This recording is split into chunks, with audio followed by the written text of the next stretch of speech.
waxay ugu soo noqnoqotay weydiinta qof ayaan jeclahay ee sideen u kasbadaa qalbigiisa ama qalbigeeda. waxaan halkan kugu soo gudbin doonaa 4 farsamo oo kaa caawin karta inaad kasbato qalbiga qofka aad jeceshahay. intaan u guda galin muuqaalka waxaan kaa codsanayaa inaad laagareyso. isbar qofka adigoonan si toos ah isugu sharaxaynin. baraha bulshada akoontiyada aad ku leedahay ku soo bandhig waxqabadkaaga, kartidaada iyo waxa aad taqaano. waxaad fursad ku raadisay in qofkani uu kugu soo hadal qaado waxyaabahaas, kadibna waa sheekaysi aan faan ahayn. farsamada labaad, saaxiib dhow la noqo qofka. dadka badankii ma fahansana muhiimadda ay leedahay in saaxiiba noqoto qofka aad jeceshahay.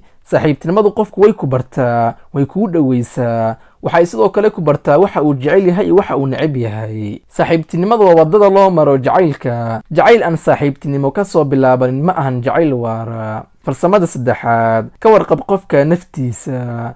weydii caafimaadka qofka, sidoo kale weydii waxa ku soo kordhay sida ay maalintiisa ahayd. farsamada afaraad, surprise wax uga dhig. waxa ay doonto ha noqoto, xitaa hal xabo oo shukulaato ah, laakiin waxaad ugu geysaa si kadis ah adigoonan u sheegin inaad u soo socoto. waxaan filaa haddii 4 farsamo aad isticmaasho inaad ku guulaysan doontid kasbashada qalbiga qofka aad jeceshahay.